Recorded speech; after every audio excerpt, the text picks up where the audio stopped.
Massive injury boost coming in for Erik ten Hag. A number of key Manchester United players' return dates have been revealed for early January, and players like Diallo are already set to return to the Manchester United squad ahead of the Nottingham Forest game. And Man United actually released some training clips of Diallo and Anthony, and I won't lie, Amad looked a lot sharper than Anthony. Reports coming out that Jadon Sancho can't find a new club. Also, more reports coming out about Manchester United looking at strikers. Fabrizio Romano has named a few names again, but also current Manchester United striker Joe Hugo is set to be given a new deal by Erik ten Hag, as he is a big fan of the young striker before he goes out on loan. And then after that news and information, we're going to dive into ten Hag's press conference, some comments he made ahead of the Nottingham Forest game on INEOS, things going around at Manchester United. And then, of course, what is the Manchester United starting 11 likely to look like versus Nottingham Forest? Ten Hag's revealed there's basically going to be very few changes from the Aston Villa game. So smash a like, smash a subscribe if you're new or want to stay up to date with all the latest Manchester United news.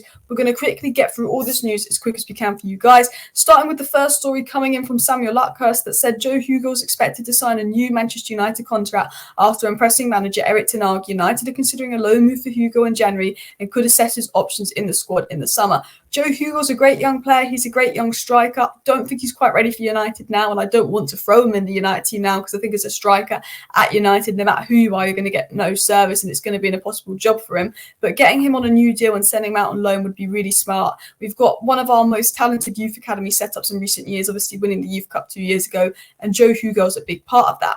Now, talking of players that we don't want at Manchester United, it's obvious that Jadon Sancho is going to leave in January, but it has been revealed that Jadon Sancho is struggling to find a buyer in January, and that doesn't surprise me, to be honest. He's a good, talented player with banging potential, but a lot of clubs are reluctant to go in for Jadon Sancho because of his stubbornness and attitude problem that's been reported over his time at Man City, Dortmund, United, and England. A lot of teams are put off by the fact that he won't apologise to Erik ten Hag and play for 4 months, but also his high wages, the fact that a lot of clubs won't be able to afford his wages, and all of this. It's very hard to sell Jadon Sancho. Only Saudi clubs really have an interest.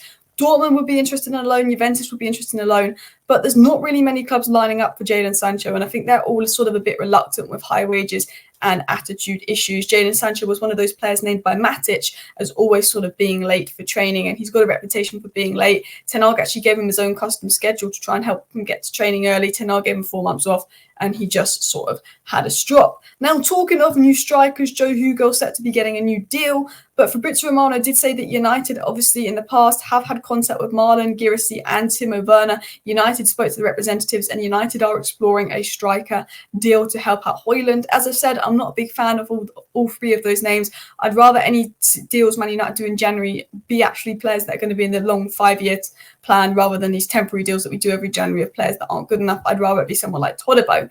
But the big injury boost is that Ten Hag expects Mason Mount, Casemiro, Martinez, Malacia and Harry Maguire back for Manchester United in mid-January, which will be brilliant because they're all key players, and a lot of teams are losing a lot of players in January, and while we're losing Onana and Amrabat, we're gaining a lot of players in January, which will be good.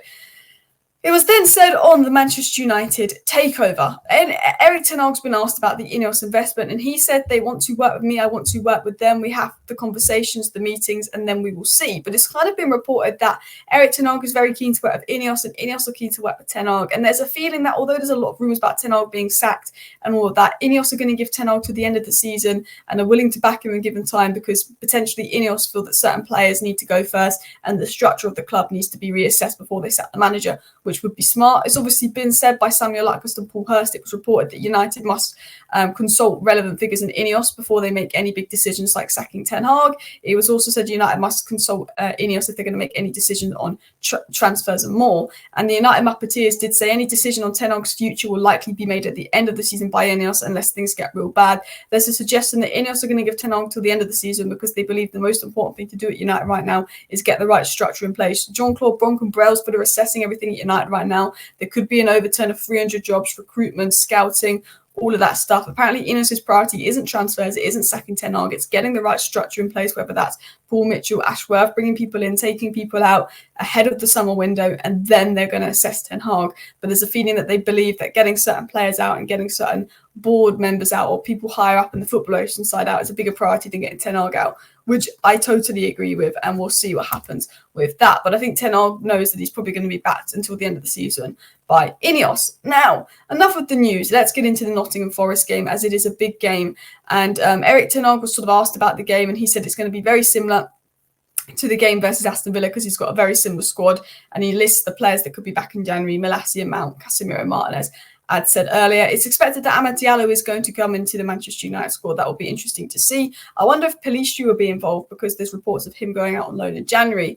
But Ten Hag was asked about the Forest game, and he said, obviously, they've got a new manager in. There's going to be a spirit. There's going to be reaction. We've got to be ready for that. And Forest did win their last game against Newcastle. And it does feel like this game's got Anthony Elanga goal written all over it. Ten Hag then made some other comments, though, in his press conference today, which I just thought were pretty interesting. So I thought I'd include them in today's video. And he said on United, we always want to win. It doesn't matter who the leader is. We are appointed here in this area. We need a winning culture, no matter who the leader is, no matter who the owner is. But of course, the owners can inspire you. Ten Hag basically saying, we need a winning culture at United. I need to do that. But of course, owners can inspire you.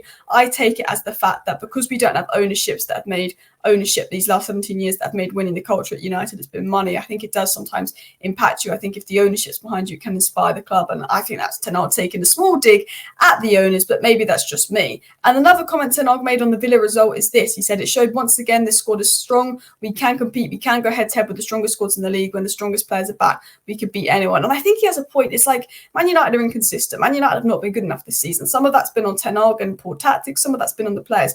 But when Man United actually show up and when our best players are available and when Ten Hag fits the right lineup and the right tactics, we can beat anyone. And I think that's the frustration this season is actually, we actually do have good players that haven't been performing as well. The manager is a good manager, but his tactics have been so poor and we've lost a lot of players through injuries. But I do want to give Ten Hag to the end of the season. One, because I don't want an interim to write the season off.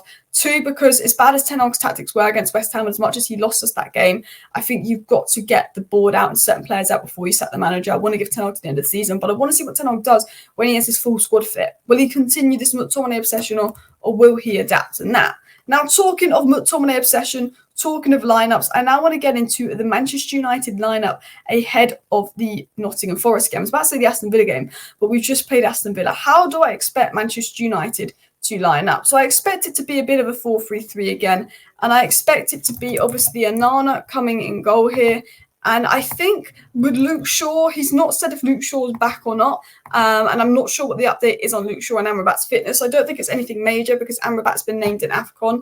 But I am just going to go Wan-Bissaka and Diallo. But I think if Luke Shaw is ready, he will 100% play. And then it's going to be Evans and Varane because we know Maguire and Lindelof aren't back. Either is Martinez. And to be honest, Varane and Evans, other than the set-piece defending, had another very solid game against Villa. I doubt Maino will be dropped after his recent performances. And surely you can't drop Eriksen after his recent performance and you can't drop Bruno. I'd be very surprised if McTominay came back in the squad. Eriksen will go more on this left-hand side. Bruno will go more on this right-hand side. But what I noticed is when we played Forest at the back end of last season, when we dropped off a bit at the back end of last season, we played Eriksen, Bruno, and I think it was Casemiro, but Eriksen and Bruno absolutely cooked Nottingham Forest last time we played them. We beat Forest in every game we've had against them, and Eriksen and Bruno have been very good in all the games we've had against Nottingham Forest. So I think it only makes sense that they play. I think surely Garnacho stayed on the right wing after scoring 2 goals. Rashford was much better, and I think he can keep his place on the left wing. There's just no room for Anthony, and I don't think there's any room for Pelistri.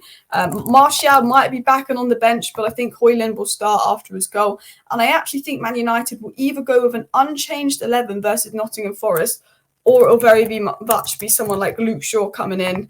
And I think he'll put Diallo at right back just because he wants a full back to invert into midfield and help Maino, is what we saw him starting to do versus Villa. So I expect this to be the Man United starting 11 versus Villa, or the one I just showed you with if Luke Shaw's out with Wan-Bissaka in. And that's what I want to see.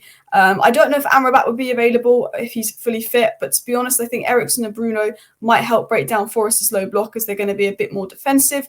Although Forest are very good on the counter-attack, we've seen Elanga absolutely thriving. So if Amrabat came in for Eriksen, I wouldn't be too bothered, but I just don't want to see McTominay. I want to see that front three. We can't really do much about the back line depending on injuries. And yeah, just hopefully he sticks with that midfield three. Anyway, people, that is my preview for Manchester United versus Nottingham Forest. And just all the latest Manchester United news for you guys ahead of the game. Tried to round all of the news up surrounding United that's come out today in under 10 minutes. So I hope you found this informing. Please do smash a like. Please do subscribe down below if you're new. Hopefully Amad Diallo will be back on the bench. Thank you for watching. Bye.